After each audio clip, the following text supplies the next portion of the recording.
Hi! Hello అందరికీ. ఈరోజు శనివార వ్రతం మూడవ వారం అనమాట. సో, ఫస్ట్ మార్నింగే లేచి ఇలా రెడీ అయిపోయి బయట కూడా క్లీన్ చేసుకొని ముగ్గు పెట్టేసుకున్నాను. నెక్స్ట్ ఇంకా నేను పూజ కోసం ఇక్కడ పిండి దీపాలు ప్రిపేర్ చేసుకుంటున్నాననమాట. నేను ఎవ్రీ సాటర్డే ఫస్ట్ పూజ స్టార్ట్ చేసే ముందు ఇలా నేను క్లీన్ చేసుకొని రెడీ అయిపోయిన తర్వాత ఫస్ట్ పిండి దీపాలతోనే స్టార్ట్ చేస్తాననమాట. ఎందుకంటే కొంచెం టైం పడుతుంది కదా పిండి దీపాలు ప్రిపేర్ చేసుకునేసరికి. సో, ఫస్ట్ పిండి దీపాలు ప్రిపేర్ చేసుకున్న తర్వాత నేను నెక్స్ట్ పూజ పనులు అనేవి స్టార్ట్ చేసుకుంటాననమాట. అండ్ నేను ఎవ్రీ వీడియోలో ఇలా పిండి దీపాలు ప్రిపేర్ చేసుకునే ముందు డీటెయిల్డ్గా వీడియో ఎందుకు పెడుతున్నానంటే, ఎవరైనా కొత్త వాళ్ళు చూస్తే వాళ్ళకు కూడా యూజ్ అవుతుంది కదా, వీడియో చూస్తూ నాలాగా సింపుల్గా చేసుకుంటారని చెప్పేసి నేను ఫుల్గా డీటెయిల్డ్గా వీడియో అనేది పోస్ట్ చేస్తున్నాను అనమాట ఎవ్రీ టైం దీపాలది. నెక్స్ట్ దీపాలు ఇలా ప్రిపేర్ చేసుకున్న తర్వాత గంధం ఇంకా కుంకుమతో బొట్లు పెట్టేసుకున్నాను.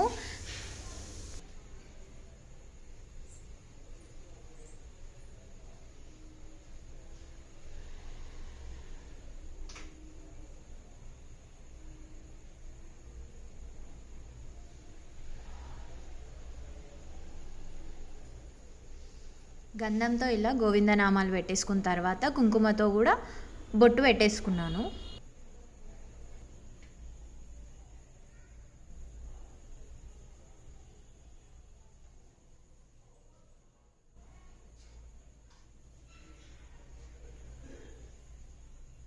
ఆ ఒక్క దీపానికి పెట్టుకున్నట్టే మిగిలిన అన్ని దీపాలకు కూడా యాజ్ ఇట్ ఈస్ సేమ్గా గంధంతో నామాలు పెట్టేసుకొని కుంకుమతో మధ్యలో బొట్లు పెట్టేసుకున్నాను.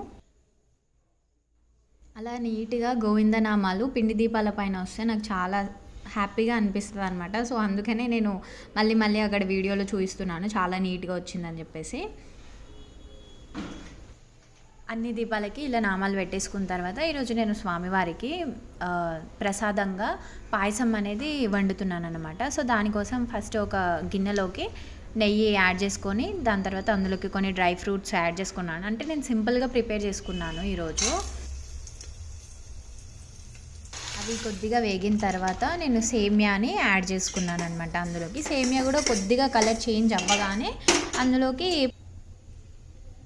పాలు యాడ్ చేసుకున్నాను. పాలు యాడ్ చేసుకున్న తర్వాత టేస్ట్కి సరిపోయేంత చక్కెర కూడా ఇందులోనే నేను కలుపుకున్న తర్వాత అది తయారైపోయింది.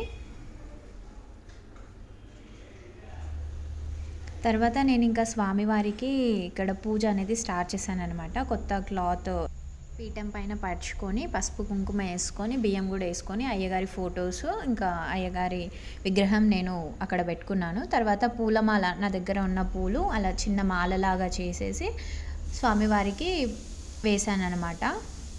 తర్వాత నేను కలశం పెట్టుకుంటున్నాను. ఫస్ట్ ఒక పిడికెట్ బియ్యం పోసుకొని రాగి చెంబులో వాటర్ ఫుల్గా తీసుకొని అందులో కొంచెం పసుపు కుంకుమ వేసుకొని రాగి చెంబుకి గోవిందనామాలు పెట్టేసుకున్న తర్వాత ముడుపులు ఏవైతే ఉన్నాయో అవి నేను ఎవ్రీ టైం చెప్పాను కదా లాస్ట్ వీడియోలో కూడా, ఎవ్రీ టైం మనం పూజ చేసేటప్పుడు మన ముడుపులు అనేవి అయ్యగారి ఎదురుగా, అంటే పూజలో మనకి అయ్యగారి పక్కనైనా ఎదురుగా అయినా ఉండేలాగా చూసుకోవాలన్నమాట. సో, ఆ ముడుపుల పైన కూడా కొద్దిగా పసుపు కుంకుమ అక్షంతలు ఇలా పూలు అనేవి పెట్టుకోవాలి. నేను పెట్టేసుకున్నాను. తర్వాత ఇక్కడ కలశం పైన నేను తమలపాకులు పెట్టుకొని కలశాన్ని పెట్టుకుంటున్నాను అనమాట. సో, కలశం పెట్టుకున్న తర్వాత కలశం పైన కూడా కొన్ని పువ్వులు అనేవి పెట్టుకోవాలి. అలానే ఆ కలశానికి కూడా బొట్టు పెట్టుకోవాలి. కలశానికి కూడా చిన్నగా కూడా బొట్టు పెట్టుకోవచ్చు. బట్ నేను ఫస్ట్ నుండి కూడా ఇలా పెద్ద గోవిందనామమే పెట్టుకుంటున్నాను కాబట్టి నేను అలానే పెట్టేసుకున్నాను. నెక్స్ట్ ఇక్కడ నేను దీపాల కోసం కింద తమలపాకులు పెడుతున్నాను అనమాట. నేను దీపాలు ప్రతిసారి ఇలా తమలపాకులు పెట్టేసి దానిపైనే దీపాలు పెడతాను. సో, ఫస్ట్ ఒక పెద్ద దీపం అంటే 7 ఒత్తులుగా చేసి ఒక్క దీపము సపరేట్గా 7 ఒత్తులు వేసేసి ఇంకా 7 దీపాలు సపరేట్గా చేసుకుంటాను అనమాట ఎవ్రీ టైము.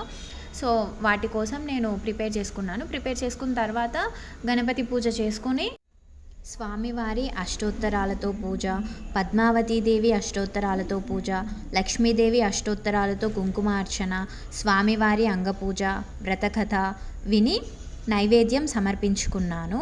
మొబైల్ ఒక్కటే ఉండడం వల్ల వీడియో అష్టోత్తరాలతో పూజ చేసేటప్పుడు తీయడం కుదరట్లేదు. సో నెక్స్ట్ వీక్ నుండి నేనే బుక్లో అష్టోత్తరాలు రాసుకొని చదువుతూ వీడియో అప్లోడ్ చేయాలి అనుకుంటున్నాను.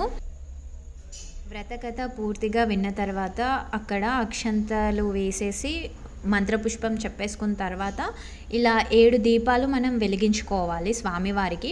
అది ఏకహారతితో కానీ లేదంటే ఇలా అగరబత్తితో కానీ వెలిగించుకోవాలన్నమాట 7 దీపాలు.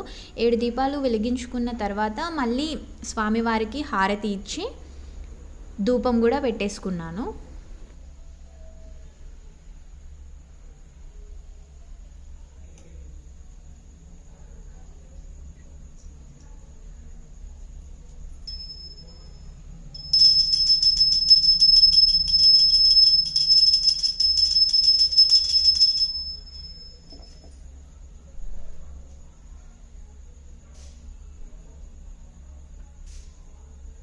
స్వామివారికి హారతి ఇచ్చేసాను. మా ఇంట్లో వాళ్ళు కూడా ఉండే అనమాట. సో వాళ్ళకు కూడా హారతి ఇచ్చేసి నేను కూడా హారతి తీసుకున్నాను.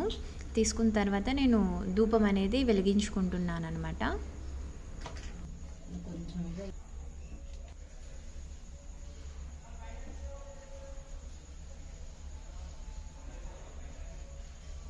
స్వామివారికి ధూపం వేసేసుకున్నాను అనమాట. ధూపం వేసేసి అక్కడ పెట్టేశాను. ఇలా నా 3వ శనివార వెంకటేశ్వర స్వామి శనివార వ్రతం పూర్తి చేసుకున్నాను. వీడియో ఎలా అనిపించిందో కమెంట్ చేయండి. అలానే వీడియోస్ చాలామంది చూస్తున్నారు బట్ సబ్స్క్రైబ్ చేయట్లేదు. వీడియో నచ్చితే లైక్ చేసి ఇంకా మంచి మంచి వీడియోస్ కోసం సబ్స్క్రైబ్ చేసుకొని సపోర్ట్ చేయొచ్చు కదా. Thank you for watching. Please subscribe for more videos.